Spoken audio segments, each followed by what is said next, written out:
Good afternoon everyone. ये जो अपना mouse sir good afternoon. Good afternoon बेटा। इससे पहले हम लोग ने एक्सरसाइज 12.4 डिस्कस किया था। अब बात आती है जो नेक्स्ट पॉइंट की, जिसमें हमें जो सीखना है वो मीन प्रोपोर्शन। प्रोपोर्शन से रिलेटेड नेक्स्ट पॉइंट को हमें सीखना क्या है, मीन प्रोपोर्शन। एग्जैक्टली सेम आज अभी तक आप जो कंटिन्यूस प्रोपोर्शन सीख कर आए थे, जिसमें हम 4 टर्म्स की बात करते थे। अभी तक जो प्रोपोर्शन सब सीख रहे थे उसमें हम कंटिन्यूस प्रोपोर्शन की बात करते थे, जिसमें आपके 4 टर्म्स होते थे। 4 टर्म्स में यहाँ पे क्या बताया गया था इससे पहले कि if two ratios are equal, if two ratios are equal or equivalent, that means they are in proportion. That means they are in proportion. Okay?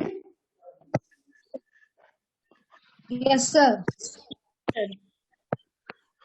अगर दो रेशियोज आपस में इक्वल होते हैं तो हम कहते हैं सर वो प्रोपोर्शंस में होते हैं। यही आपने सीखा था प्रोपोर्शनैलिटी थ्योरम में। यानी if 2:4 is proportional to 6:12, it means 2:4 is equal to 6:12। यही तो होता था। It means 2:4 is equal to 6:12। और आप इसको वेरीफाई भी कर सकते हैं। इसके लिए आपको जो कॉन्सेप्ट बताया गया, क्या इसके लिए कॉन्सेप्ट होता है product of stream and product of mean.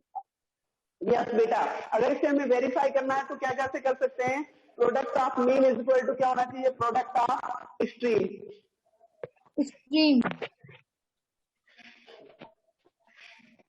Product of mean is equal to product of stream.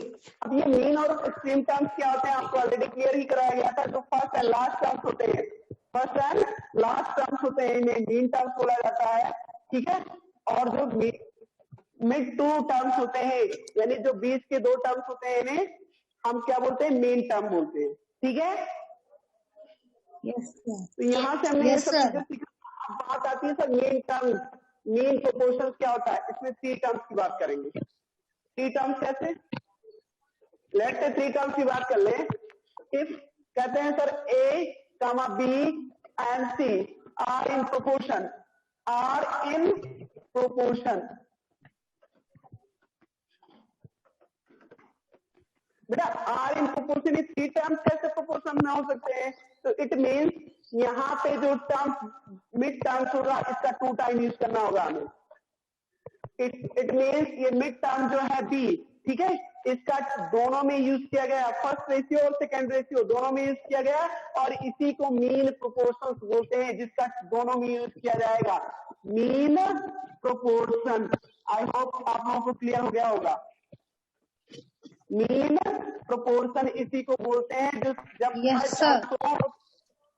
तीनों जो टर्म्स हैं वो प्रोपोर्शंस में दिए गए, यानी A B C are in proportions का स्टेटमेंट है, तो हम कह सकते हैं सर जो बी है ये क्या है, मीन प्रोपोर्शन है, मीन प्रोपोर्शन है। क्यों, क्योंकि इसका दोनों रेशियोज में इक्वल यूज किया गया है। लेट्स से यहाँ पे आप दिखा सकते हो sir A to B, if आप स्टेटमेंट में क्या राइट करते हो, if A, B and C are in proportion, it means A is to B।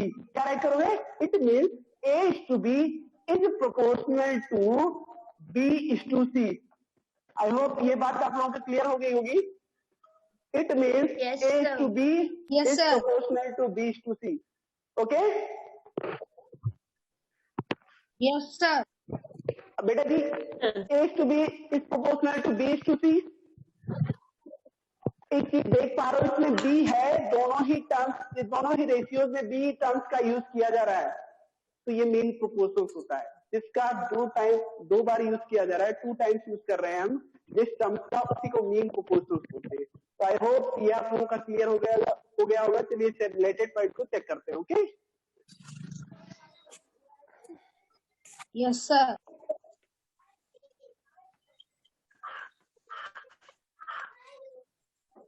देखिए यहाँ पे दिया गया है, यहाँ पे भी इन्होंने सेम स्टेटमेंट का यूज किया है। Sorry, if the terms A, B and C are in continuous proportion, B is called the mean proportion and C is the called third proportion। बेटा इसमें जो B होता है इसे मीन प्रोपोर्शन बोलते हैं, और C क्या होता है, थर्ड प्रोपोर्शन, यानी आपका लास्ट में है तो इसे थर्ड प्रोपोर्शन हो गया, और ये बीच में आ रहा है तो इसलिए हम इसको बोलते हैं मीन प्रोपोर्शन। ओके, मध्य की चीज है तो इसे मीन प्रोपोर्शन बोला जाता है। सॉल्व करने का भी जनरल सा भी होता है, हम कैसे करते हैं आपको मैंने बताया कि उसी का 2 टाइम्स कर लेते हैं, यानी A to B रेशियो जो होता है वही रेशियो B to C होता है। The ratio that has A to B same has ratio B to C। Okay, यानी जो रेशियो A to B में होगा वही रेशियो B to C में होगा। Is that clear? Is that clear, my dear? Yes. Yes. तो चलिए इससे रिलेटेड पॉइंट को हम चेक करते हैं। यहाँ पे एग्जाम्पल्स के थ्रू इन्होंने कुछ डिस्कस अभी नहीं किया, फिर तो स्टेप क्लियर करा रहे, मैंने भी स्टेप आपका क्लियर करा दिया। चलिए एग्जाम्पल्स को चेक करते हैं इससे। चलिए एग्जाम्पल नहीं है बट यहाँ पे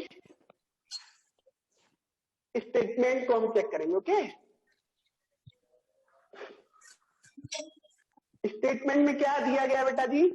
स्टेटमेंट में दिया गया है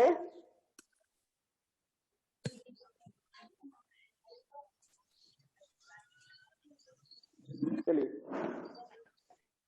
स्टेटमेंट लेटेस्ट टाइप 12.5 आपका एक्सरसाइज 12.5 है, जिसमें पॉइंट नंबर K1 की बात जिसमें की गई है क्या? If X, Y and Z are in continuous proportions, then Y into Y is equal to what? तो बेटा आप सेम एज कुछ सोचना ही नहीं है, आप पुराने कॉन्सेप्ट का यूज करेंगे। इफ सेम एज आप भी ऐसे कॉपी करेंगे, if X, Y and Z are in continuous proportion, are in proportion, okay? Proportion, चलिए ठीक है बेटा। X, Y, Z proportions में है तो आप जानते हो जो X to Y जो रेशियो होगा वही Y to Z होता है। It means sir Y into Y दिया है तो इसका मतलब X into Z होगा। यस बेटा, it means sorry it means यहाँ पे X to Y जो रेशियो होगा वही रेशियो सेम रेशियो होगा Y to Z में, यानी यहाँ से प्रोपोर्शनैलिटी के थ्योरम के अकॉर्डिंग कह सकते हैं Y to Z। It means यहाँ से X by Y राइट कर सकते हो, इक्वल टू क्या राइट कर सकते हो? Y by Z। इस प्रोपोर्शनैलिटी को इक्वलिटी के साथ रिप्लेस किया जा सकता है, आप जानते हो, ठीक है। और इसको हमने फ्रैक्शन फॉर्म में राइट कर दिया। अब क्या करना? Y into Y is equal to किसके हो जाएगा? X into Z, यानी यहाँ पे राइट करेंगे X into Z आ जाएगा, और ये किसके आ जाएगा? Y into Y, Y और Y किसके इक्वल आ गया? आपको यही तो क्लियर करना था, Y into Y किसके इक्वल होगा? यहाँ आप अपने सॉल्व के अकॉर्डिंग बता सकते हो। Y into Y equal to क्या होगा? यस बेटा, Y इक्वल टू Y क्या हो जाएगा? X into Z into Z। Okay, X into Z।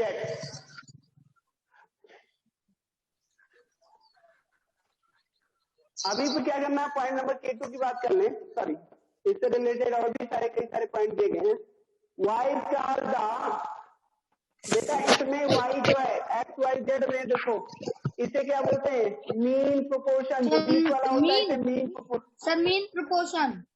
Good बेटा, इसको हम क्या बोलते हैं? मीन, और इसको थर्ड वाले का थर्ड प्रोपोर्शन बोला जाता है, ठीक है। Y की बात इन्होंने Y को आस्क किया, Y का द मीन प्रोपोर्शन, हम वहां पे राइट करेंगे Y का द मीन प्रोपोर्शन। जो बी नंबर स्टेटमेंट है मीन प्रोपोर्शन, ओके। Z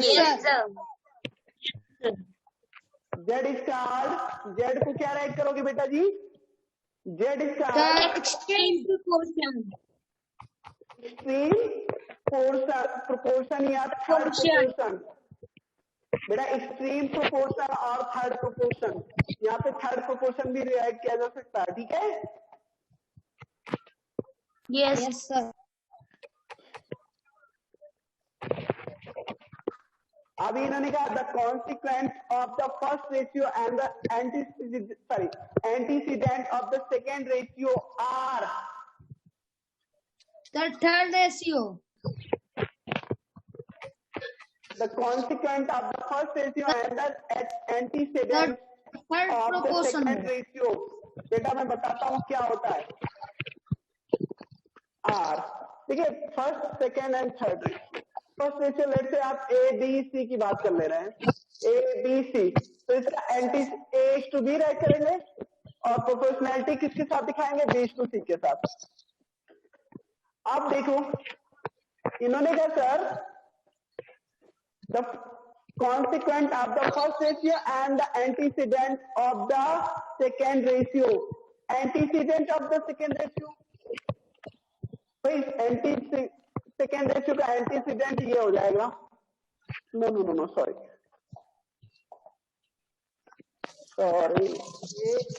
ये अब मैं बताता हूँ।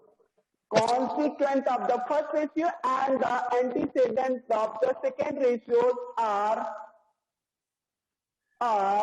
extreme proportions। क्या यहाँ पे राइट करेंगे, extreme proportions। बेटा ये देखिए कॉन्सिक्वेंट मीन्स क्या होता है, फर्स्ट टर्म को ही बोला जाता है ना, यानी फर्स्ट रेशियो का कॉन्सिक्वेंट टर्म कौन सा होगा, ये। और सेकेंड रेशियो का एंटीसीडेंट क्या होगा, सी।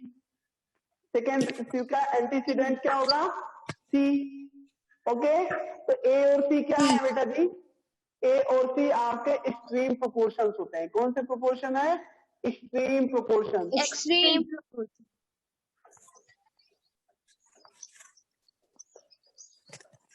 ओके, इन्हें बोलते हैं extreme proportion.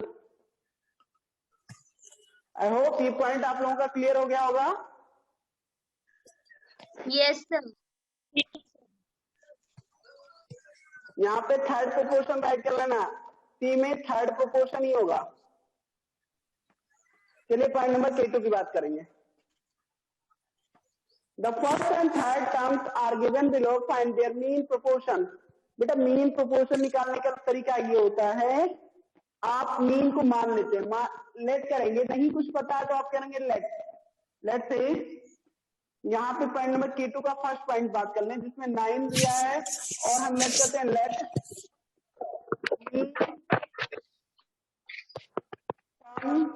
Of proportion B X B मान लेते हैं मीन टर्म बी ही है, मीन टर्म क्या है, बी है, मीन टर्म बी है। अब बी है तो भाई कैसे इसका इसको लिखेंगे, तो 9 B 25 are in continued proportion.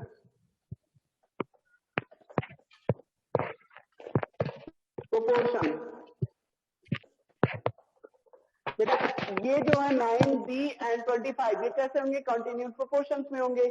अब इसके अकॉर्डिंग हम कह सकते हैं सर 9 इसका 2 बार यूज करेंगे, यानी इसका रेशियो 9 डायरेक्ट कर दूं, क्या डायरेक्ट करूंगा तो आप लोगों को समझ में आएगा। अभी देखिए 9 इसका रेशियो यानी 9/B इज इक्वल टू इसका रेशियो B/25 है ना, यही तो। Yes sir. 9/B/25। अब क्या करोगे जी, B इंटू बी करोगे तो B स्क्वायर हो जाएगा, B into B is equal to 9 multiplied by 25। चलो ये स्क्वायर हो गया, B स्क्वायर हो जाता है, तो यहाँ से 9 मल्टीप्लाइड बाई 25 मीन्स कितना होता है, 225। बेटा जी स्क्वायर रिप्लेस करो, यहाँ से B इक्वल टू आ जाए स्क्वायर रूट ऑफ 225। 15 आएगा इसका स्क्वायर रूट, 15। आप जानते हैं स्क्वायर रूट निकालने का जो वे होता है कैसे निकाला जाता है, इसको हम प्राइम फैक्टराइजेशन के थ्रू करते हैं। 225 को फैक्टराइज करेंगे, 3 से कट करते हैं, यहाँ 3 7 जा 21, फिर 3 5 जा 15, अगेन 3 से कट करेंगे 25 आ जाएगा, फिर 3 से ही कट करेंगे, सॉरी 5 से कट करेंगे, बिकॉज 3 से कट नहीं होगा तो 5 से कट करेंगे, 5 बन जा 5, ये इस तरह से। आप क्या करते हो, ये तो प्राइम फैक्टराइजेशन हो गया।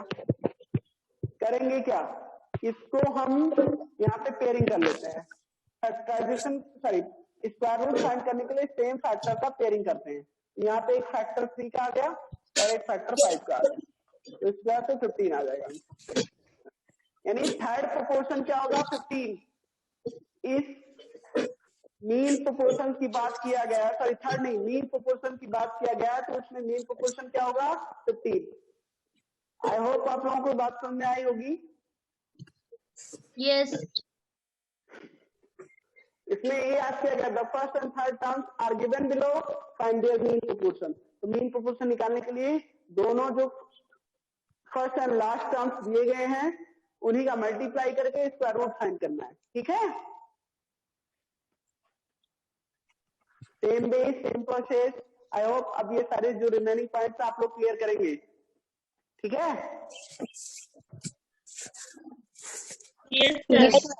चलिए नेक्स्ट पॉइंट पे मूव करते हैं। नेक्स्ट पेज की बात कर लें, क्वेश्चन नंबर K3 की बात करें।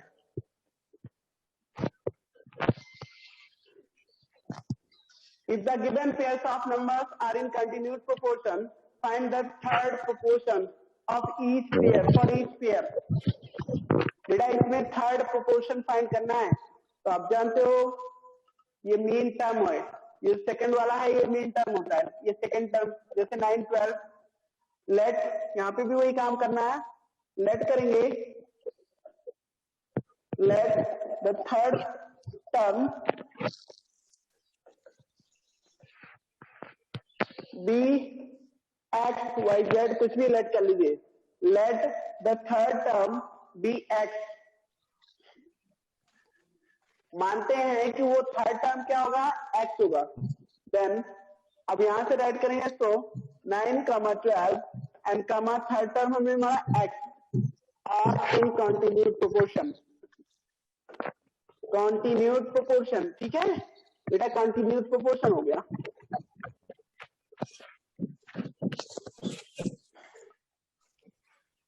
अब देखिए प्रोपोर्शन में मेन टर्म कहने का मतलब क्या, ये प्रोपोर्शन में है तो इसका मतलब फर्स्ट इसका रेशियो और इसका रेशियो इक्वल होगा। 9/12। तो जब आप दिखाना चाहते हो तो दिखा भी सकते हो। तो 9:12 इस प्रोपोर्शनल टू हो जाएगा 12:x।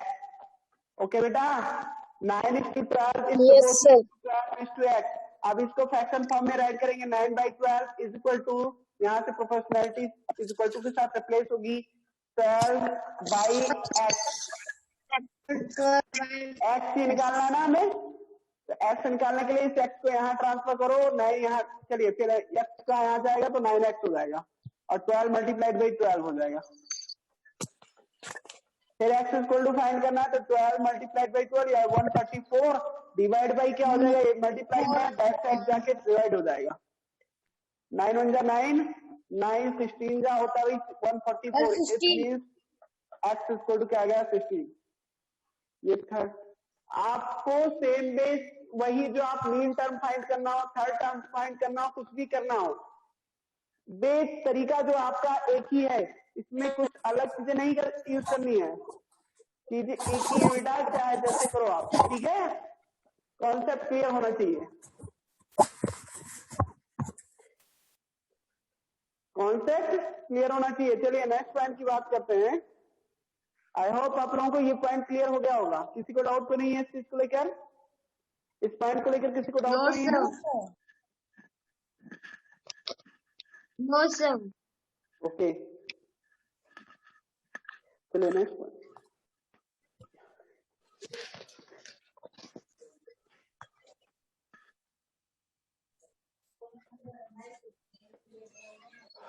Point number K4 check करना है ना। Check whether the following Yes, groups sir. of number are in continuous proportion or not.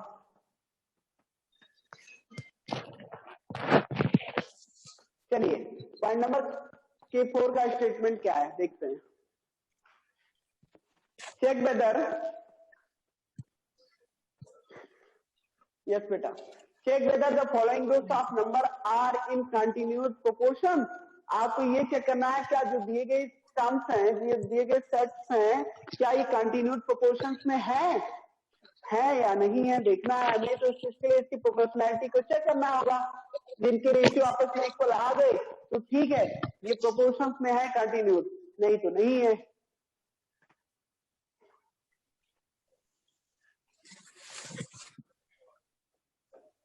Checking for proportionality, checking, sorry CHEC KING होता। चेकिंग फॉर प्रोपोर्शनैलिटी,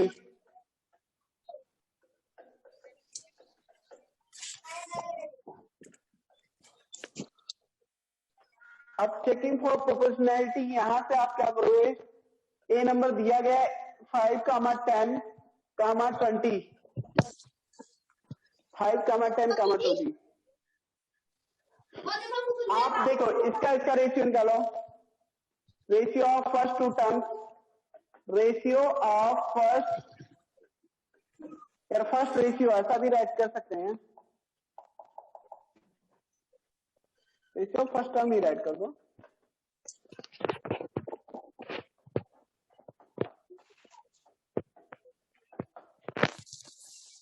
बेटा first and second term का ratio निकालेंगे तो 5/10 is equal to क्या आ जाएगा, 10/20 5 2 10 means 1/2 या 1:2 कह सकते हैं, है ना, 1:2। यस आप सेकंड और थर्ड का रेशियो निकालो, फर्स्ट और सेकंड का आपने निकाल लिया, आप सेकंड और थर्ड का रेशियो निकालेंगे, ratio of second and third term, ratio 10/20 and third term. बेटा थर्ड और सेकंड टर्म का रेशियो निकालना है तो देखो 10/20। चलिए देखते हैं क्या है, सेकंड टर्म यहाँ पे दिखाया गया बेटा जी 10 है, divide by third term 20। Yes बेटा 10/20 मीन्स यहाँ पे भी सॉल्व करने पे सिंप्लीफाई करोगे तो 1/2 आएगा, या इसको भी क्या राइट कर सकते हैं 1:2। तो एक चीज तो हम देख पा रहे हैं कि both ratios are equal, both ratios are equal, so the first set of terms are in continuous proportion, so we can say the first set of the terms are in continuous proportion because its ratios are equal, यानी इनके जो ratios हैं वो equal हैं। Okay yes sir. यह करने का ही तरीका है, अगर इक्वल ना होते तो हम कहते सर ये कंटिन्यूस प्रोपोर्शन में नहीं है, अगर इक्वल आ गए तो yes they are in continuous proportion. Okay yes they are in, because इनके रेशियोज इक्वल आ रहे हैं।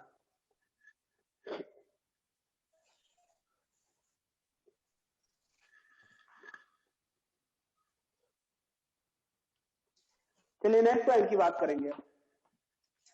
ये आप लोगों का क्लियर हो गया, इसके रिमेनिंग पॉइंट्स ऐसे ही कर लेना बेटा, इसके जो रिमेनिंग पॉइंट्स होंगे आप ऐसे ही करेंगे।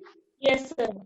यस रेशियो चेक कर लेना फर्स्ट एंड सेकंड टर्म का, यानी फर्स्ट टर्म और मेन टर्म का, फिर क्या करेंगे मेन टर्म और थर्ड टर्म का रेशियो चेक कर लेंगे। तो अगर दोनों के रेशियोज इक्वल आ रहे हैं तो फिर ठीक है, नहीं तो प्रोपोर्शन में, नहीं तो नहीं है।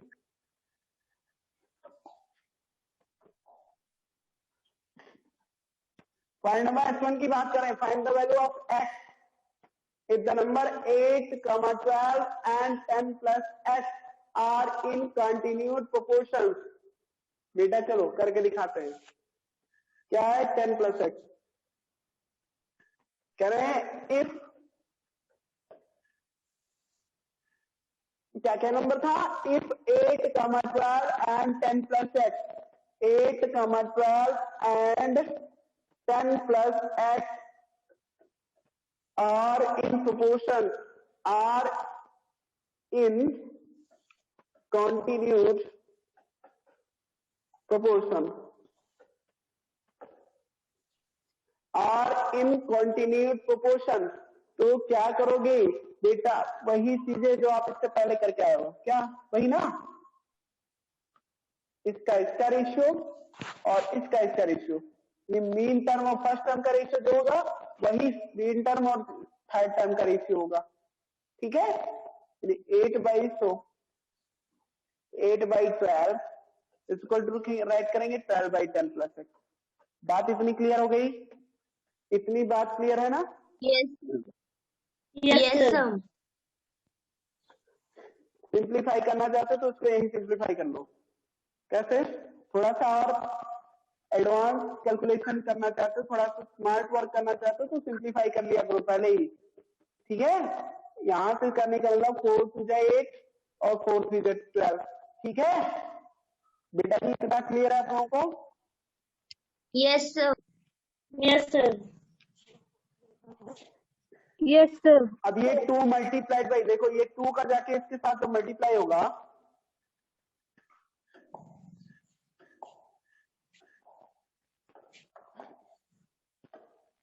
ये 2 इसके साथ जाके, सॉरी ये 10 प्लस एक्स 2 के साथ जाके मल्टीप्लाई होगा, ये 3 इसके साथ जाके मल्टीप्लाई होगा 12 के साथ। तो यहाँ पे आएगा 2 into 10 plus X is equal to 3 multiplied by 12। इतनी चीजें क्लियर है? Yes sir. Yes sir. यहाँ पे ब्रैकेट के साथ मल्टीप्लाई में लगा हुआ, ब्रैकेट के बाहर ये पुट किया गया है, इट मींस ये मल्टीप्लाई में इसके साथ पुट किया गया है, ठीक है। तो आप इसको ट्रांसफर कर दो इन आरएचएस, यानी आरएचएस में ट्रांसफर करने पे आएगा क्या, 10 प्लस एक्स, ये मल्टीप्लाई में उधर जाके डिवाइड हो जाएगा, यानी 3 मल्टीप्लाइड बाई 12 डिवाइड बाई 2 हो जाएगा। 2 से कट करना चाह रहे हो, कट कर दो, 2 1 जा 2, 2 6 जा 12। हम चाहते तो इसको यही से कट कर सकते थे, कोई दिक्कत नहीं, 2 1 जा 2, 2 6 जा 12, ठीक है। लेकिन हमने आपको कैलकुलेशन थोड़ा सिस्टमेटिक वे में दिखाने के लिए ऐसा किया है।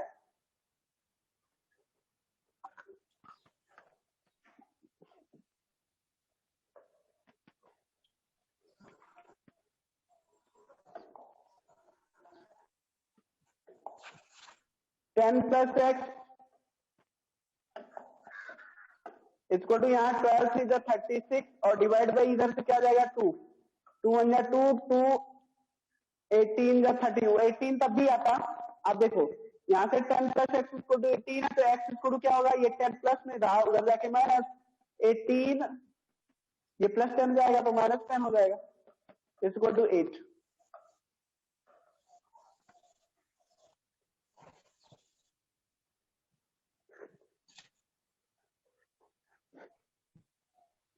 बेटा ये क्लियर हो गया कि नहीं? इसमें किसी को डाउट तो नहीं है इस चीज को लेकर, सही No, इसी पॉइंट को sir. लेकर?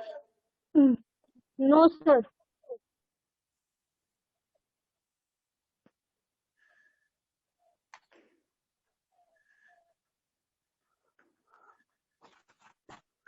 चलिए नेक्स्ट पॉइंट की बात करते हैं हम।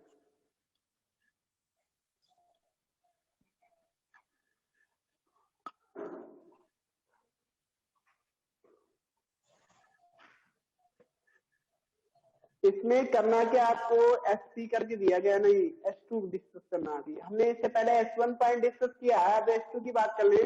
The group of numbers X 14 and 49 and 9, Y and 36 are in continued proportions. Find the value of Z if X, Y and Z two are in continued proportions. अच्छा question है बेटा, बहुत ही अच्छा क्वेश्चन है। इसमें 3 प्रोपोर्शनैलिटी की बात की गई है। यहाँ पे 3 अलग अलग terms, 3 sets of terms, sorry, वो कंटिन्यूड प्रोपोर्शंस में रिप्रेजेंट किए गए हैं। इनको हमें सॉल्व करके शो करना है।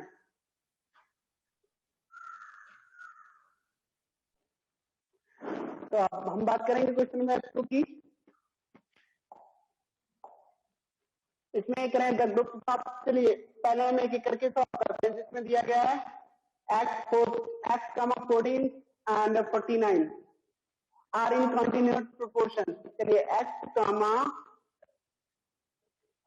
14 and 49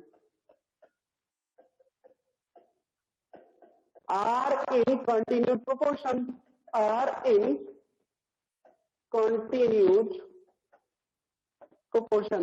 ओके, अब बेटा जी देखिए, ये कंटिन्यूड प्रोपोर्शंस में आप जानते हो x बाई 14 इसको टू 14 बाई 49, इतनी चीजें होगी, ये तो होगा ही ना। Yes sir.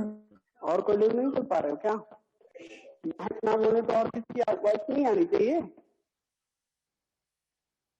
अब टाइम पास करने बैठो क्या यहाँ पे? Yes sir.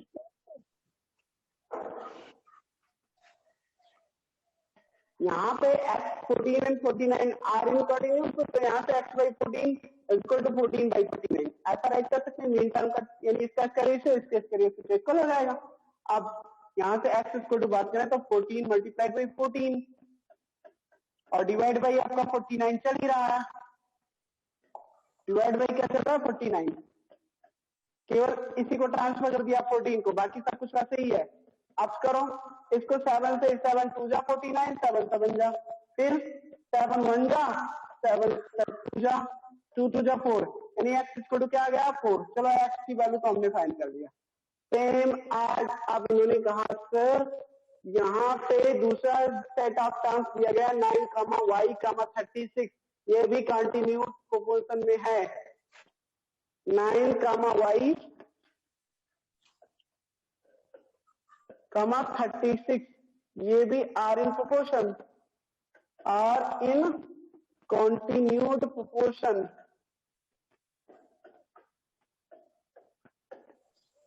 Are in continued proportion.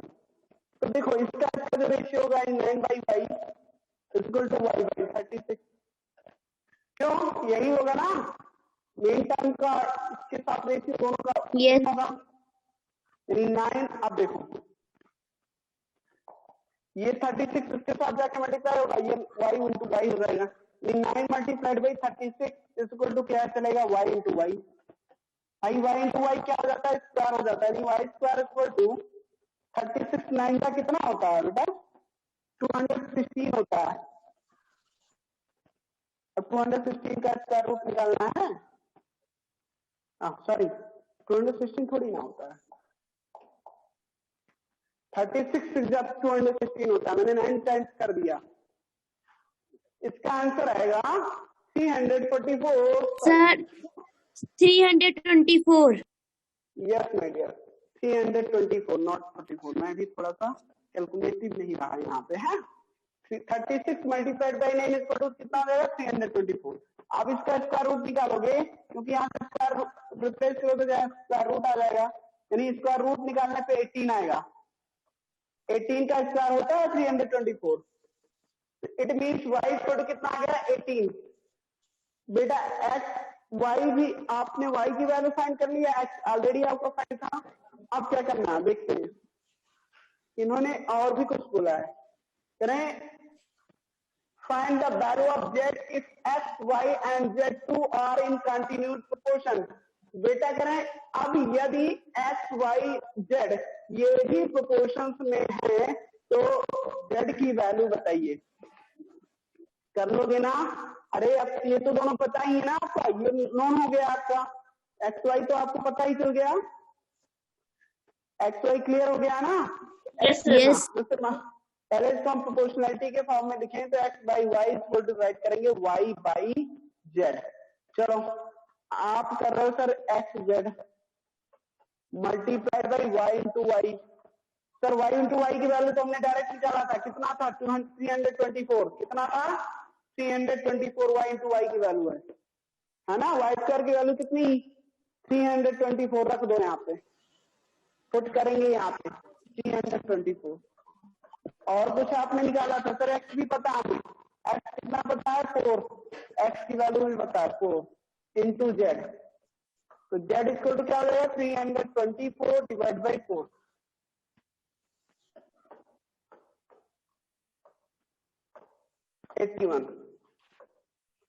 z equal to कितना आ गया 81।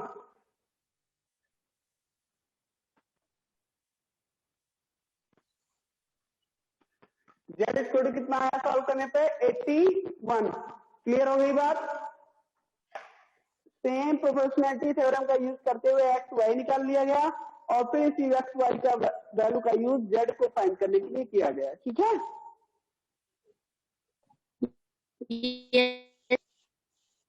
Yes, sir.